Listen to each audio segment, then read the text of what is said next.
Welcome to another in our series of Kehillat Israel podcasts. This is a recording of Rabbi Amy Bernstein's weekly Friday morning Torah study.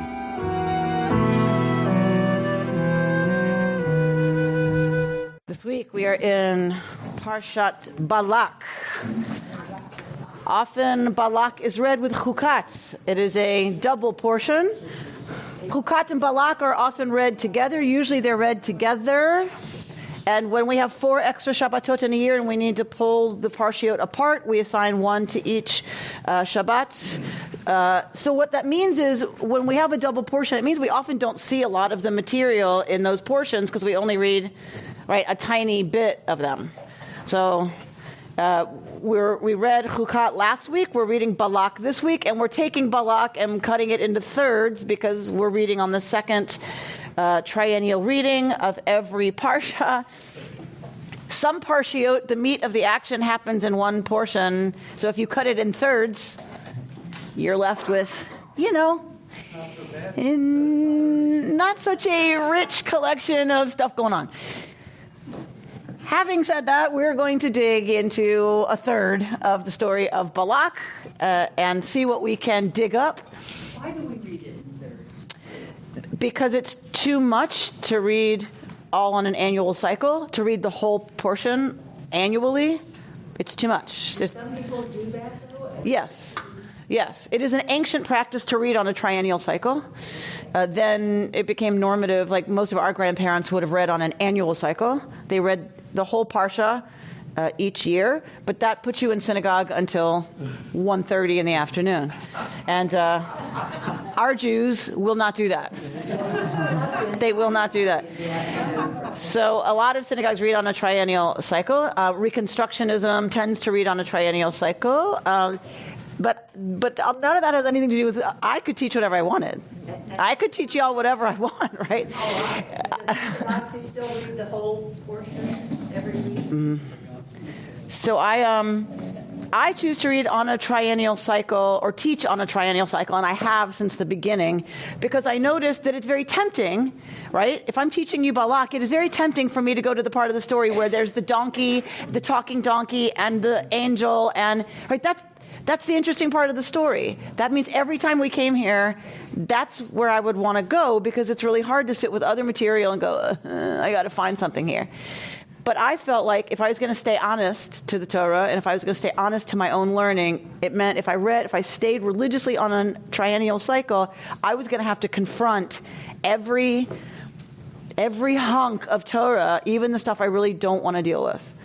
So it kept me honest, and hopefully it helps my students not feel like, oh, here we go again. That parsha, we're going to do the Shema, right? Or we just get pulled easily to the highlights, and then we miss some of the other material. That really helps clarify. You'll see today, like I had to dig. For the few of us who are not familiar, could you relate the story quickly? Give us an outline Of the donkey? Now that you said the donkey. Now we're all excited. Well, either way, either way we're dealing with the story. So we'll give you the major characters that we're going to see in the text. We have Balak, who is king, and Balak is a king who is getting nervous that the Israelites are hanging out in his territory and that they have had a couple of military victories. And so we've had this story before, haven't we? So he gets nervous that the people of Israel are a lot and they're successful and they're getting militarily strong, and so he starts to get nervous. And so he decides that the best way to keep them off balance and lessen their chances of threatening his kingdom is to hire the famous execrationist Balaam. Balaam ben Beor is his full name. An execration is a curse. So Balaam he's called a seer, he's called a magician, he's called right. So he deals in blessings and curses, and he's famous for his curses being efficacious. And so Balak hires Balaam to curse the people of Israel so that they won't be a threat to him. So that's the business of Parshat Balak. So at one point, Balaam is riding along on his she-ass. It's important that it's female. There's a different word for female versus male ass. He's riding his ass, and she balks. She stops because she sees an angel with a flaming sword. And so she stops so they don't run into that, because presumably you don't want to run into an angel with a flaming sword. And so she stops, and he beats her, to go. And she says, "Excuse me, have I ever not done what you've asked me to do? Why would I just stop out of nowhere, do you think? Really? You're beating? Really?" So then they go on. So there's kind of this back and forth with him and the donkey. I mean, I don't know if there's a donkey, ass, whatever. So the chaton. So he beats the chaton. She sees they have this conversation, and eventually Balaam gets it that there is, finally the angel appears to Balaam. He's able to see the angel, realizes that his chaton has been right all along. So, of course, you can imagine all the commentary is about a she-ass saw what Balaam could not. What does this say about Balaam? Right? So it's important that it's like the lowly she-ass, right? Right? It's not a steed. It's not, right? That it's this lowly, dumb animal that can see what Balaam cannot. So most people see that as this fable as kind of a commentary on Balaam. So the biggest thing that we're going to be looking at always when we're looking at this text is the character of Balaam and the character and quality of his blessing of the people, because that's what happens. He tries to curse the people and cannot, and winds up blessing the people of Israel. The words of that blessing are written on that table right over there. You know them very, very, very well. Those words are Matovu Ohalecha Yaakov, Mishkenotecha Yisrael. How amazing, how great are your tents, O Jacob, your dwelling places, O Israel. All right, so the question that always everyone focuses on, all of our commentary, all of our commentators, all of what the point of this story is Balaam a fool? Is he evil and greedy and wants to curse the people and wants to work for Balak and only cares about wealth and money and power? Or is he just a guy who winds up being a good guy? Because he winds up getting it. He sees the angel, he understands it, that he can only do what God tells him, and he winds up blessing the people. Does he turn out to be a guy who's just doing his business and has a revelation and becomes a blesser of the people of Israel? And so where you fall on that continuum is how you read the point of this fable, the point of the material that we're going to look at today. So keep in mind, what do you think about Balaam, given what's going on? And we're not going to see that much, right, of his interactions with folks, because we have a small swath that we're looking at. But it also then means, what does it mean if he's a decent guy and he blesses the people of Israel? Does that change the blessing if he's an evil, selfish guy who doesn't want to bless the people, but does because he has no choice? Right? Does it change the quality, the nature of the blessing? Right. So we're going to hold those questions.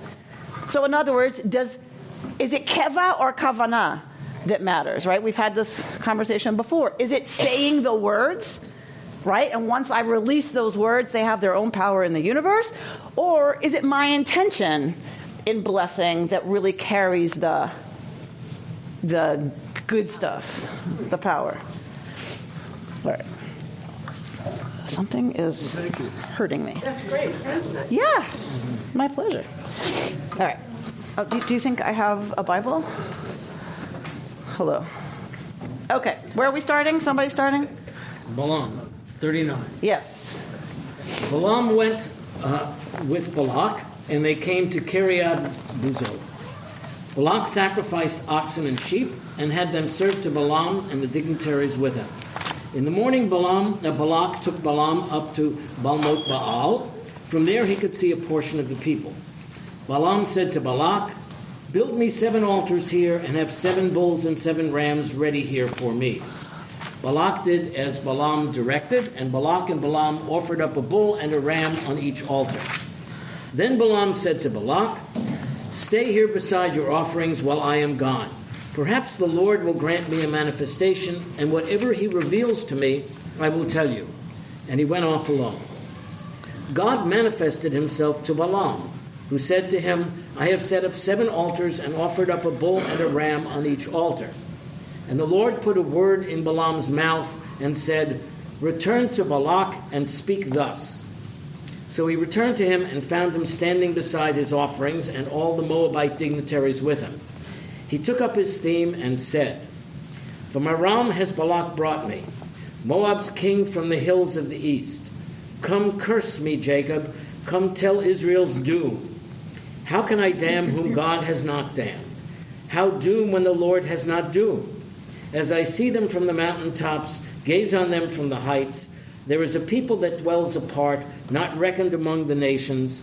Who can count the dust of Jacob, number the dust cloud of Israel? May I die the death of the upright. May my fate be like theirs." Okay.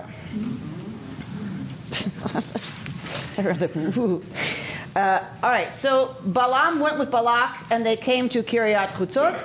Balak sacrificed oxen and sheep. So the king is trying to influence, right, the power, the chazaka of the execration by offering hugely expensive animals, right?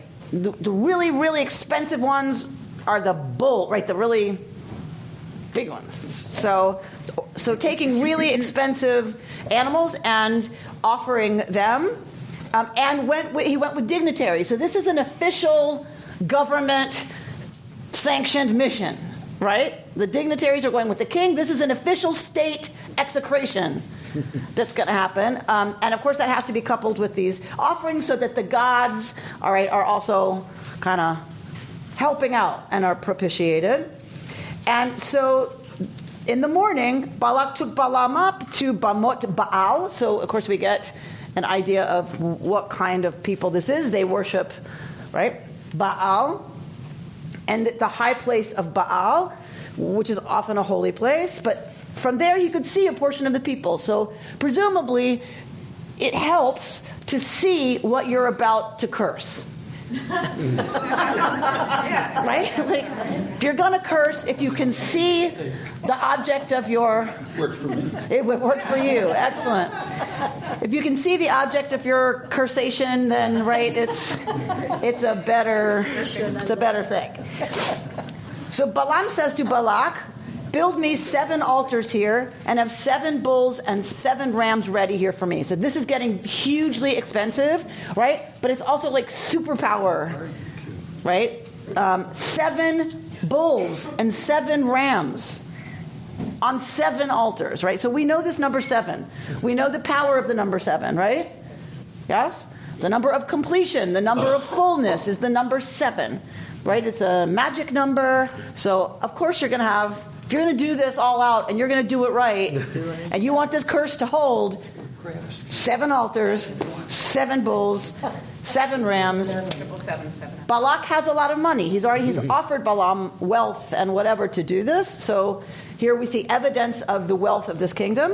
So Balak and Balaam offered up a bull and a ram on each altar. We can imagine that took some time. Right? Like, you don't just, like, okay, it's offered. Next one. You have to drain the blood. I mean, this is a long process. So it's pretty bloody. This is a huge scene. Imagine like a movie producer, right, producing this scene. It would take a long time, and it would be huge. The retinue of the royal whatever standing around, and the officiants, and the blah blah blah. Would the whole community be there too? I don't know, but I know that the fancy people are there. Just the fancy dignitaries. The dignitaries. The dignitaries of Moab. The fancy people are there. Then Balaam said to Balak, "Stay here beside your offerings," meaning you're going to stay in front of the offerings to the gods. Perhaps, and here's something that gets interesting, Ulai yikare yud he vav he likrati. Perhaps Yud He Vav He will grant me a manifestation, right? The likrati. Maybe Yud He Vav He will come to meet me. Udevar, right? And I will get a dvar. I will get a word. Ma yira'eni, what is shown to me, v'higadati lach vayelech shefi. What's revealed to me, I will say to you. V'higidati, I will tell you. Vayelech shefi, and he went off by himself. Why would he be dealing with Yud-Heh-Vav-Heh, the God of the Israelites, and give him legitimacy? Yeah. Because this is the Israelites' book. And they wrote it. We wrote it. We wrote it. We get to pick. What do you think? He obviously had some kind of prior relationship that he knows, I'm going to go talk to God now, Yud-Heh-Vav-Heh. Yes. And then later he says Elohim. So I'm wondering if they are both, in his mind, the gods of Israel, or how he looks at these names of God. So in chapter 22, we already have Vayavo Elohim el Bil'am, Vayomer. Elohim comes to Bil'am and says, right, what do these people want of you? And Balaam says to God, well, Balak wants me to curse these people, right? And God says, do not go with them. You must not curse that people, for they are blessed. So Balaam has already had contact with Elohim, and so possibly he knows Elohim to be Yud-Heh-Vav-Heh, or that manifestation he understood is the God of Israel, right? But it's clear that he connects Yud-Heh-Vav-Heh to this experience of having been told this people is, don't do it, this people is blessed. Were they polytheists? Yes. People? So he would have no problem believing that this is the Israelite Correct. God and that's another God. Correct. Baal told me this, Asherah told me that, Yud-Heh-Vav-Heh told me so-and-so. Plus, he went ahead to see Balak, and on the way, he got a little warning. He asked Saul, but he didn't. Right. So we have this whole Angel. this whole angel business, right, happening. So clearly Balaam knows that, right, that he's not supposed to do this. He's not supposed to curse the people. What was I going to say? I can't help you. Too young. I'm, Okay, I remember. Why do you think Balaam was given such an honor to speak directly with God when only Moshe was the only other one to speak directly? it doesn't say he spoke directly with God, face to face. Well, Yaakov, this one, that one, they all, Vayomer Elohim, and God says to them. We have lots of instances of people, right, getting instruction from God. This is different to me because he seems to know God's going to respond. The other ones, they just kind of appear, God appears and starts talking. This one seems to know, I'm going to go and I'm going to have some kind of interaction with God. And other than Moshe, I can't think of anybody that... Well, I've just been reading about the priestly author. I found a quote in a book, and then it quoted, because I'm such a nerd, I went to look up the article that it was in, and the article was in a collection of articles in a book, so I had Eleanor order the book. And it's about kind of what we've been talking about. It's about kind of how the Bible was written, and so one of the subjects is who gets to talk to God and when. And it turns out, which I don't think I was even clear about, it turns out it depends who the author is. Oh, interesting. If it's P... Oh, you mean of which piece? Yes. Which If it's P, the tent of meeting can be, apparently, the tent of meeting, anyone can access God there. Anyone can go to meet God there. Moshe is the one we hear about most frequently, but at some point it says Joshua ben Nun was in the tent and never left. Like he stayed there all the time.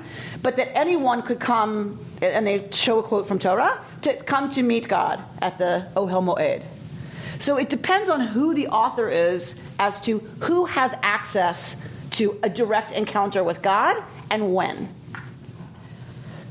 In other words, P is in Genesis. P is all over Genesis. So we can't even say, okay, in Genesis, the forefathers had to build a mizbeach, and maybe God would come, and maybe God would, right? So we can't even say that because P is all over the place and all over the books. So it seems there are different interpretations of who can access the divine.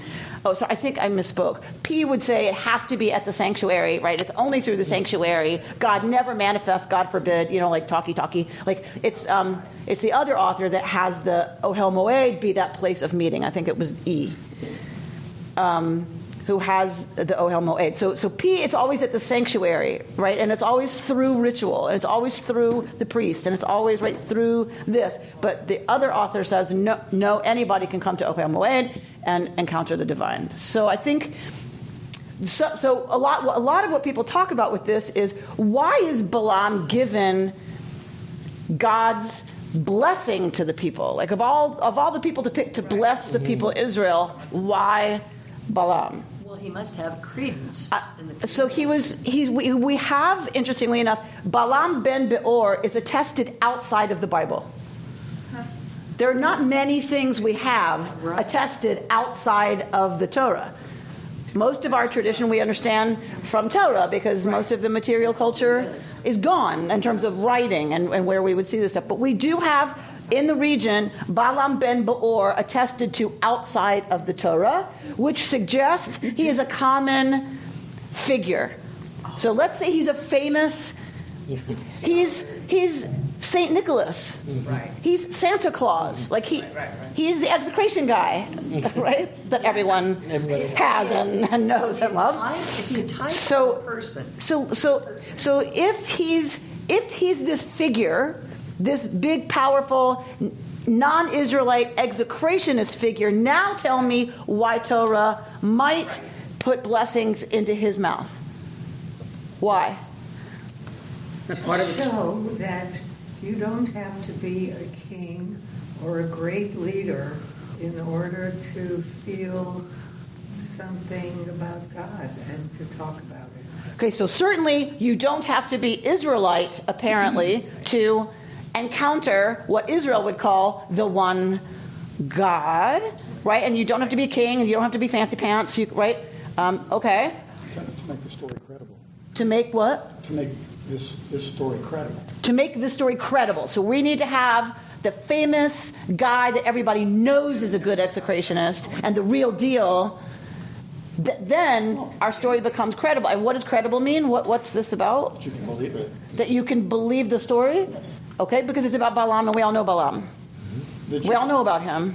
Okay, so it's more credible. That is the power of God, which sits behind this.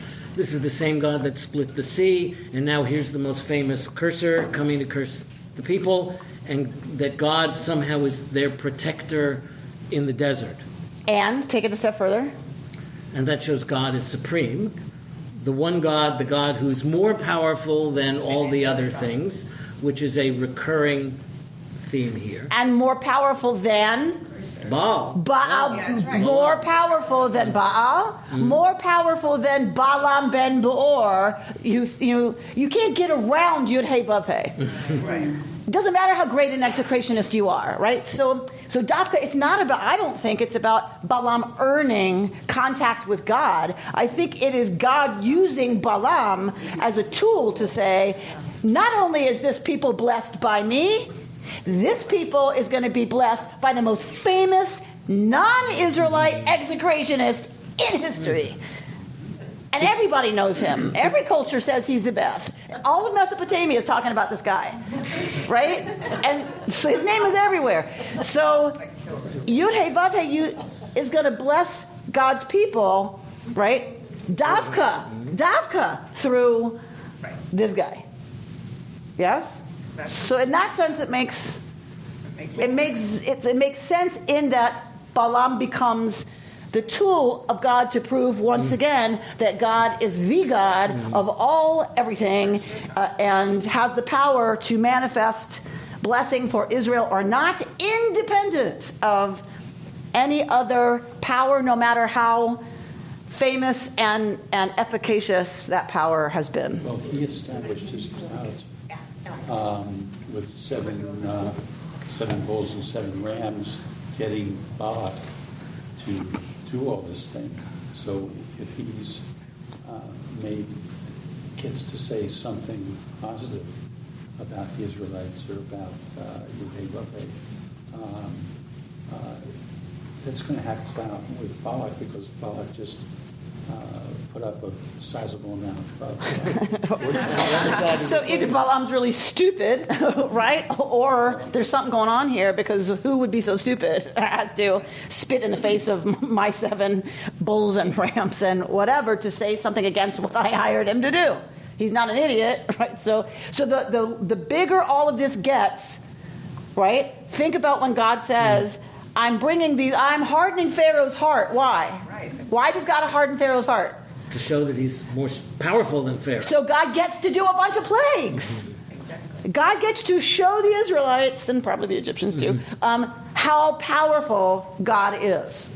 Right? So the bigger all this gets, the more powerful Yud-Heh-Vav-Heh is in the story. There's many things throughout this whole desert experience that are showing the power of God in many different ways. Yes. And that it is God that was freeing them and not by their own power. Whether it be the parting of the sea, or the manna that God brings, or water from a rock, ultimately, or here to prevent the cursing. Right. Okay. So perhaps God will speak to me, and I'll tell you what God says. He goes off alone. God manifests God's self. Vayikar Elohim el Bilam. So God manifests. So it's an interesting word here. Aviva Zornberg picks up on Vayikar. This is not the word we usually see. It's either Vayar, and God appears, or God Vayomer Adonai El Moshe, right? Lemor, God says to Moshe, saying. We don't usually see Vayikar, that God shows up, like materializes. Like, think about Star Trek and the transporter, right? So it's kind of like God goes and manifests all of a sudden. Vayikar Elohim el Bil'am to Bil'am Vayomer, and says Elav, and says to him, right? I have set up 7 altars and offered up a bull and ram on each altar. Wait, what? God manifested to Balaam, who said to God. Right? I have to look at the English to see that Vayomer Elav usually would mean God saying to him, meaning Balaam, but in this case it is tortured, and it's Balaam says to God, I have set up the 7 altars and offered up a bull and a ram on each altar, and God put a word in Balaam's mouth and said, return to Balak and speak thus. Vayasem Adonai davar b'fi Bil'am. God literally puts a word into his mouth and says, now you're going to go back and say this. Aviva Zornberg has a very graphic image of this being a bit in a horse's mouth. And how does a bit work? You puncture the cheek of the animal, which is very sensitive. So then when you pull on a rein, I wrote English, so when you pull on the rein, right, you're pulling on the mouth, which is very sensitive. So the horse doesn't want to be in pain, the horse turns. So Aviva Zornberg is talking about, it's okay, it's all right. So Aviva Zornberg is talking about this as, this is not the way we think of prophecy, like you shouldn't think, so how is she reading Balaam? Right. Remember I said how we read Balaam is how we interpret everything that happens. So how does Aviva Zornberg interpret Balaam? He's being forced to do this. He's evil. He's greedy. He's a fool. He just wants money, and he'll do whatever it takes for that. And he's being forced by God to do this. And it's like a bit in his mouth, this davar. So now God can just turn Balaam however God wants to, and Balaam has no choice. And I'll read you a little bit of what she says, because I think it's interesting. She says, so this is a punishment. Because what is Balaam's power? Cursing, spitting. And now what's happened? He's blessing, and he has no choice. The davar now becomes something that twists his mouth. And even though he's trying to curse Israel, look what, right? So it's not just God wants to bless the people, and instead of cursing, he blesses. Instead, for Aviva Zornberg, this is much, I don't want to say darker, but it's a lot deeper than that. God is punishing Balaam by twisting his gift. He no longer has control of his gift. What is more threatening to a poet, and she uses that word, a poet, than losing the capacity to create with the word reality? Jana. Is there any parallel between the fact that Balaam is being treated like an animal? Kind of, just like, so that we have these 7 sacrifices going on, right? I don't know. Is there any talk about that? Tell me the animal you think possibly Balaam is being compared to with her. Yes. Okay. You beat the donkey. Right. You beat her. And she was trying to save your life. She saw something you couldn't see, you stupid human, and you're beat because you're so intent on getting your wealth and power and fame, so you beat the crap out of her. Well, guess what? Yeah, now you right? He winds up being, according to this is all Zornberg, but I think she's got a point, But so he winds up being, led around by a bit in his mouth, right? You think you're so above this beast of burden, right? And So you're no different. Right. How do the commentators connect the beating of the she-ass? And I go back to last week, there was a beating of a rock with a stick. I think in both cases, this is just off the top of my head because I didn't prepare that text, so that's kind of off limits, frankly, to ask the rabbi about the text she hasn't prepared. It's too obvious a parallel. Somebody had to be. Somebody had to do it. So, my kishkas tell me they're both indications of human beings who are so caught up in their own power and desire and their goal for about them, and that action is like, okay, see, right. This is what God's like. This is what I'm dealing with, right? So Moshe does it, and then this guy, Balaam does it as well because they're so caught up in their stuff. For Moshe, and this guy's probably pretty angry too. The beast keeps stopping. Mm-hmm. It won't go. It won't do what he's telling it to do. So he's getting really frustrated and really angry, as was Moshe. So in both cases, I think it shows our human flaws, and also I think is a negative commentary on those people's ability to control or look up from their own. They have anger issues. We were just having this conversation last night at dinner. My friend Panina's here from Israel with her partner, and we were having this conversation, and we were talking about anger and temper. And Judy and Panina's partner, her partner's probably in his 60s, late 60s, and we were talking about anger and how it changes over time. Like, does your temperament change? And both Judy and Elliot both said, I used to have a terrible temper. Right? And Panina was like, well, how do you change that? Did you change? And I think both of them, and Elliot didn't talk a lot, but I think he didn't disagree, so I think he agreed, that it's about getting to a point in life where it's like, is it worth it? It's like, I'm still mad, but then you're able to kind of go, you're so mad, really, about that? Really? Is it really worth my time and energy and all the working up that's going to happen for me to be so angry about that? You know what? It's not worth it. I can let it go. Right? And so, I don't know what my point was about that. So some people evolve into that, right? And then I think one of the things we talked about last week is that possibly part of that story is that Moshe hasn't. Right. Mm-hmm. Moshe, the elder leader, the lead statesman who's aging, is not at that place of saying, it's just not worth this. Mm-hmm. I'll talk to the flippin' rock, and we'll get the water, and we'll give them their thermos, and we'll go home. Right? He's all wrought up. And the Hasidic commentaries for sure point to that being a flaw in character, because not just once, but twice, right? That he's caught up in that still is like which is why God had to act. Yes. Or no, to say it's time. God needed to act because God was going to slake the thirst of the people, yeah. But in the consequence, God is like, wow, Moshe's just he's not able to let it go. He's not matured to the place, or he can't, or won't, or isn't able to because of the Jews. He was experiencing grief, and I think there's something there about not allowing time for someone to grieve when you just lost your sister. He had no time. He had to just start doing this stuff again. Yeah, so definitely the commentators. We had a whole thing last week where we talked about what if the consequence isn't a bad thing? What if, but kind of like, yeah, he's grieving, whatever. Yes? Last week I got to see Pema Chodron and Father Gregory Boyle. Oof. What did you see? Pema Chodron and Father Gregory Boyle. Wow. So she's an American Buddhist nun, and he's a Jesuit priest who's founded Home Industries, and there was a lot of discussion about anger and closing your heart, closing your mind, hardening your heart, and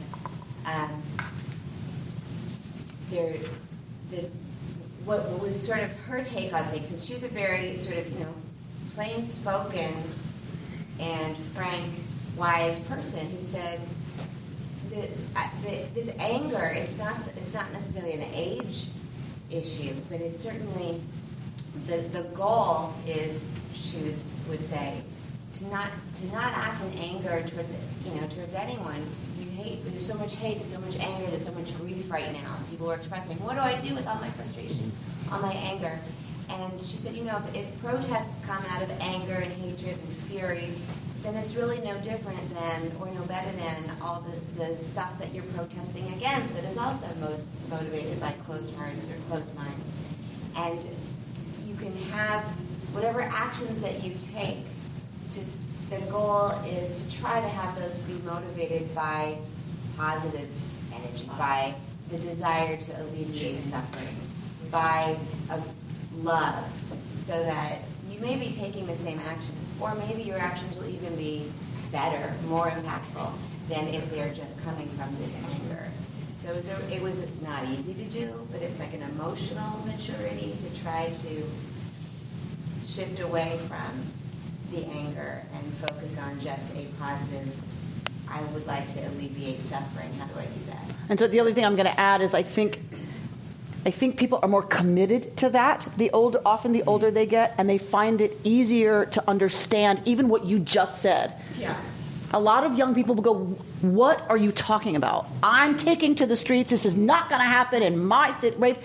That it's just kind of the innate. But as we see more things, as we experience more things, as we hold like the realities of the complications that we live with and the causes and blah, blah, like I think we're better able to go, all right, like is it working for us to come out of anger and fear? Not so much. Let's try another way, or to say, okay, it's not. I'm just saying I'm not saying it's absolute, but I think there is a connection between. I think lately there's been such a concentrated anger. There's so many things to be angry about, one on top of the other, that maybe we're getting there faster to that realization. We don't have to live as many years of experiencing anger spread out over time because it's been condensed. And the feeling of so much anger all the time. So you're saying it's become such an incredible focus that now we're going to have to tackle this issue, forget the issues that made us angry. Right. Now anger itself has become a focus that even people who normally wouldn't go there, they'd be caught up in the issue, that even they are now going to need to kind of address what do we do with this? Yeah, I think I'm saying that maybe it's the normal amount of anger a person experiences over a lifetime has shifted in the past 2 years personally, so that I'm now able to realize, wow, this anger feeling is not helping me or the world. So I'm going to try to figure out a way to move past that anger, or at least try to push it aside when I can remember to, and open up to act out of different feelings, because it's not helping. On the other hand.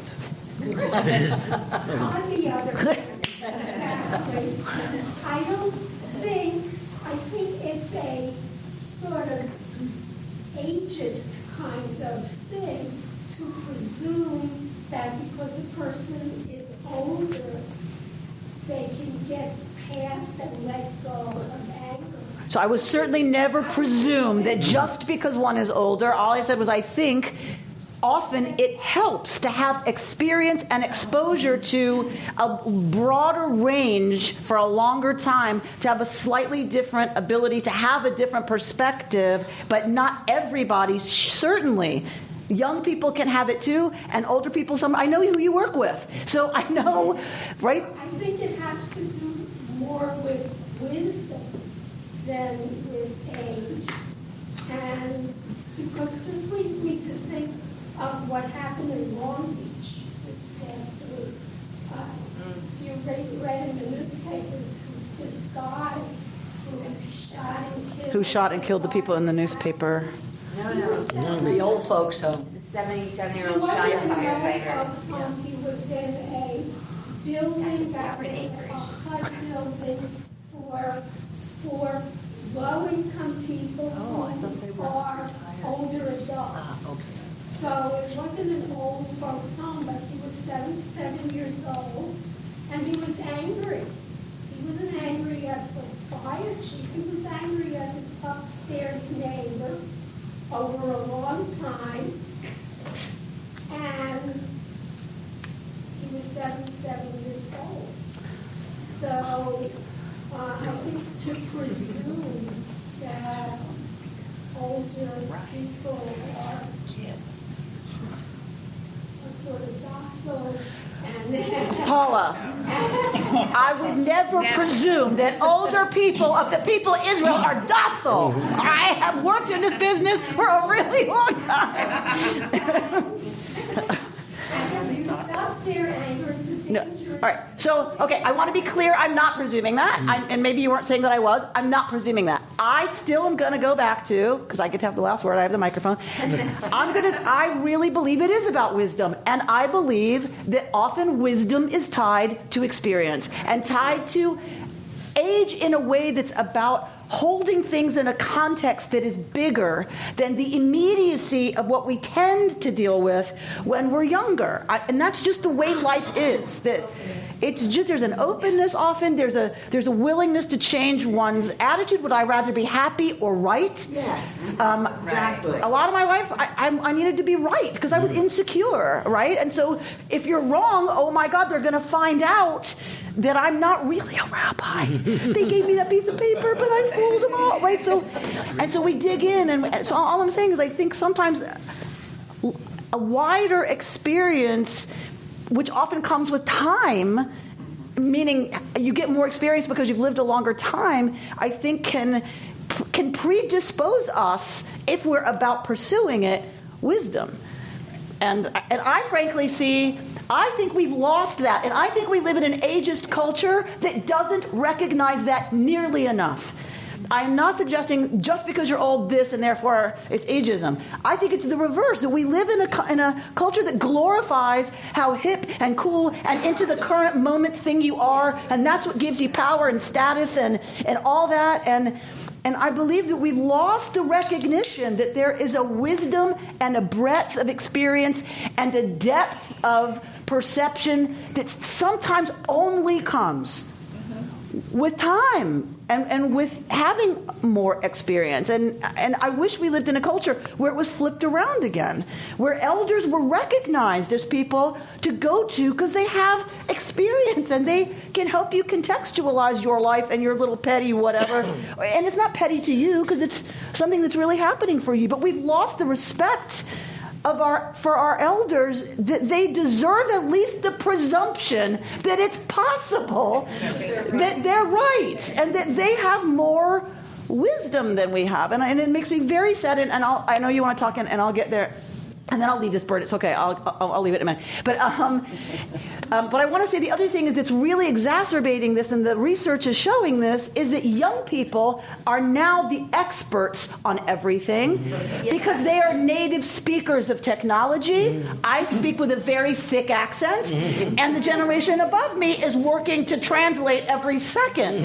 The phone rings, and it's like, wait, what's that word? What's that word? Right? It's translating all the time. I speak with a heavy accent, but my daughter is a native fluent speaker. So what has this meant?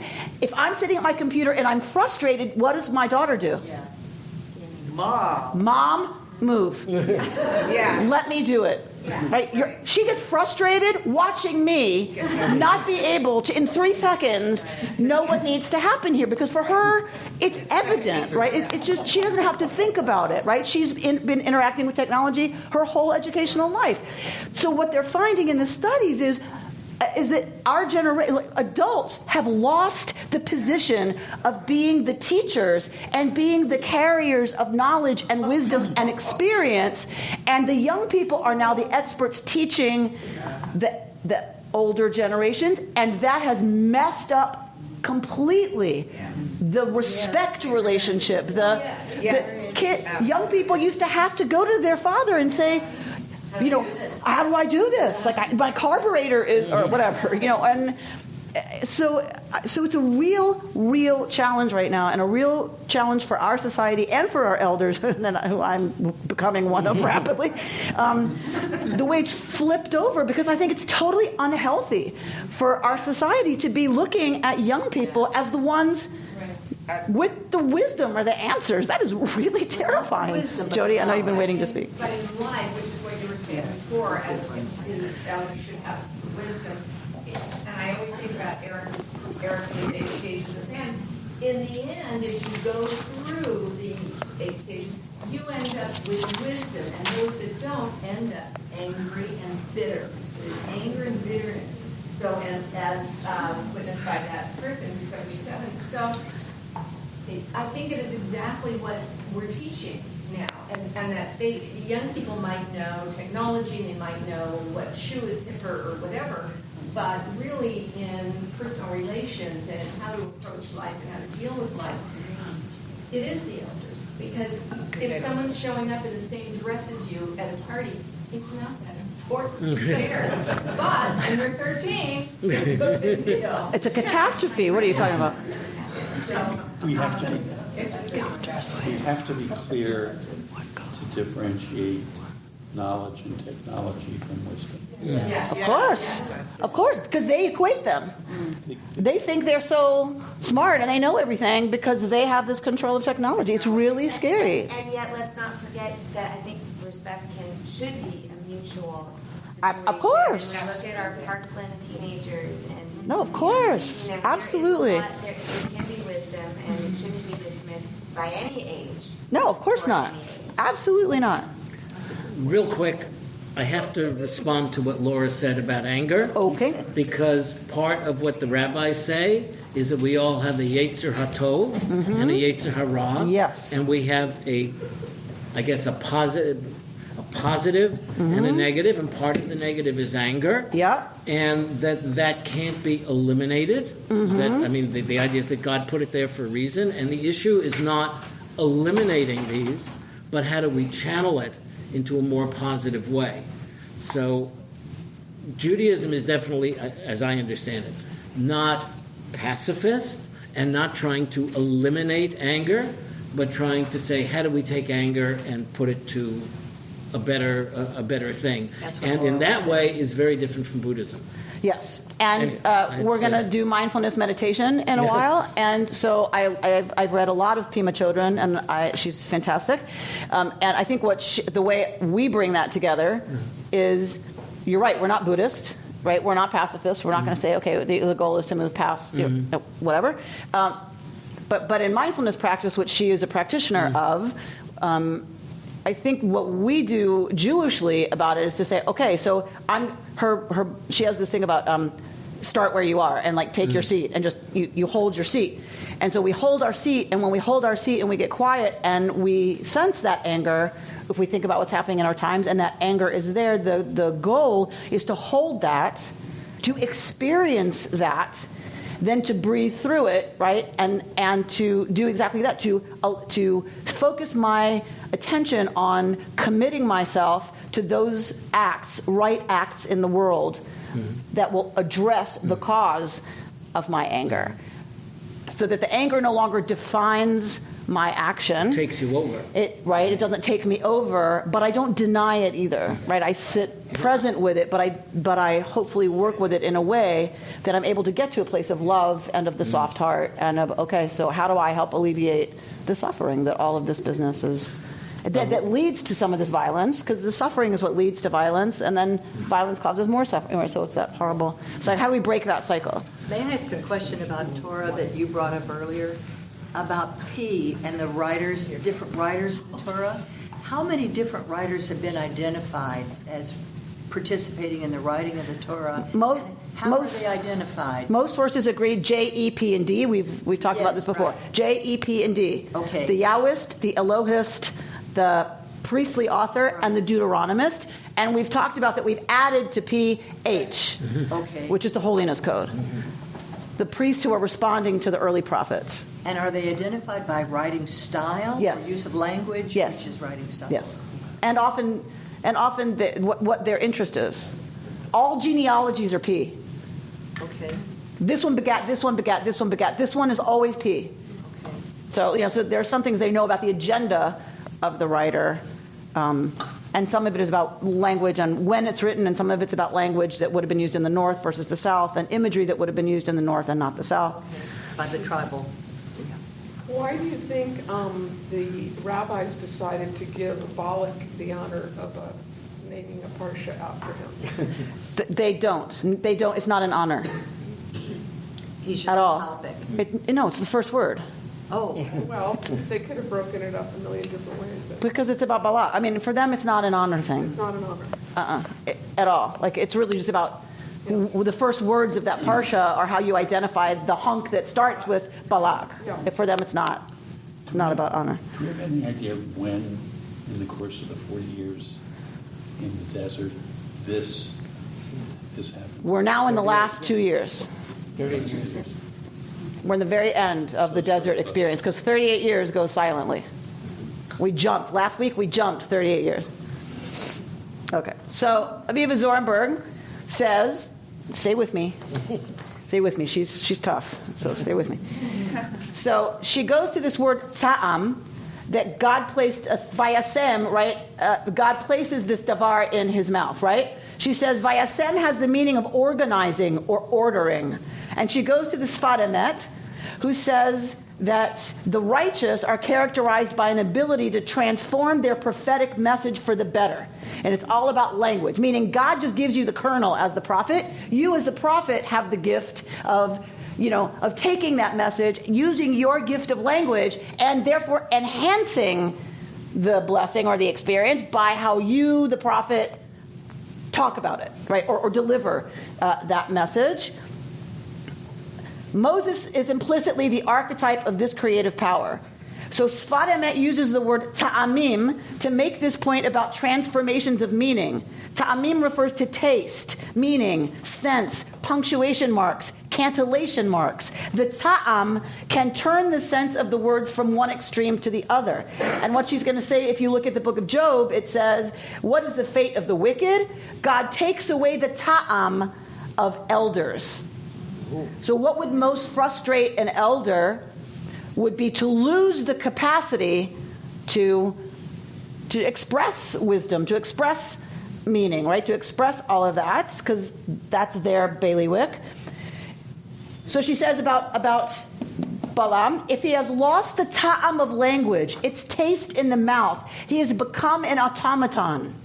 He is like the undead, possessed by an uncanny animation. Right? So just think about that. Which is what we see. Right, so The Walking Dead, I mean, some of us have a very, very vivid image when we think of The Walking Dead. Right? He's like the undead, possessed by an uncanny animation. So, Invasion of the Body Snatcher. Like, he's not even there. It's just his body being animated by this other force. Sfat Emet goes against the grain of the Midrashic imagery. The bit that twists Balaam's mouth here untwists the spontaneous torsion of Balaam's malevolence. Translate that to English. I know, right? The bit that twists Balaam's mouth here untwists the spontaneous torsion of Balaam's malevolence. Right? So I had to go torsion. I'm used to distortion. So, right? So I'm like, okay, so distortion is it gets unclear and messed up. So the spontaneous torsion, the spontaneous clarity of Balaam's malevolence, right, is untwisted here by the twisting of his mouth. That's a beautiful image. That's very cool. Just saying. All right, so that has Balaam being characterized as completely rotten, right? And so all of this is twisting his mouth around because he doesn't want to bless the people of Israel, right? So we're going to see here that we get called here. What do we get called? We get called a people alone. Yes? In the words that God puts into Balaam's mouth, how can I damn whom God has not damned?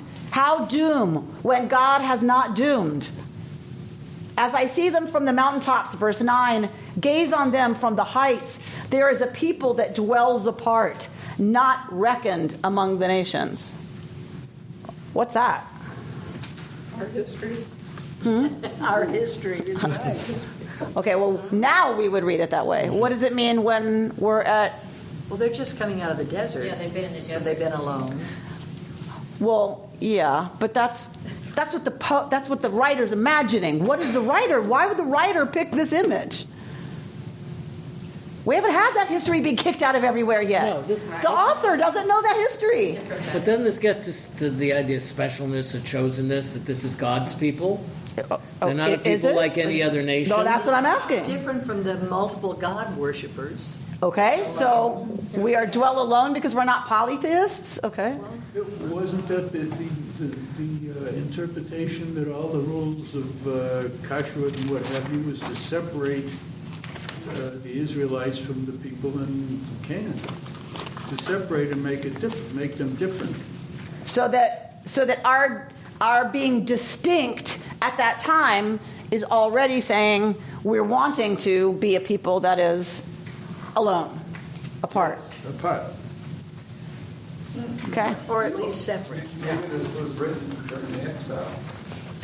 So now Sheldon's going to the documentary hypothesis and saying possibly this is a post-exilic source that we have here. Could it be prophetic? Could it be a prophecy?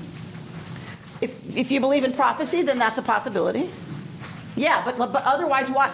If it's a prophecy, it's supposed to be a blessing, right? So, like, if it's does the person writing it is it really a prophecy about the future? Okay, maybe. I mean, I don't, whatever. But because it's odd, it's odd to put a prophecy about the people being alone in the mouth of Balaam, who's blessing instead of cursing. Does that make sense? Yeah. All right. So, of course, our tradition goes crazy with this because it just can't stand it. And it's a love letter from God, right? So a couple of interpretations are that badad means, it's a stretch. You got to stay with me. It's a stretch. I know it. Ba, dad. And in this case, translating the word dad as breast. Ba, dad. What's ba? There comes the breast. So that what it's saying is Israel's is badad. It's a people to whom the breast will come, suckling for good things, life, nourishment, right? That God will take care of all that. God will nurse the people, right? So it's badad. Badad. Take the numerical value. 2. Dalet is 4, right? So what do we got? 10. What's the letter that's 10? What's the letter that stands for 10? Good. So this tiny little thingy is... So don't read badad alone, God forbid, take the numerical value of each letter and you get 10. And it's saying that Israel is completely together, united as one, like a yud. A little point. We are that together. We're just like a yud. What happened to that? That's not a stretch. Right? All right, so you see what our people Sounds like do a with couple of right? Yeah. Okay.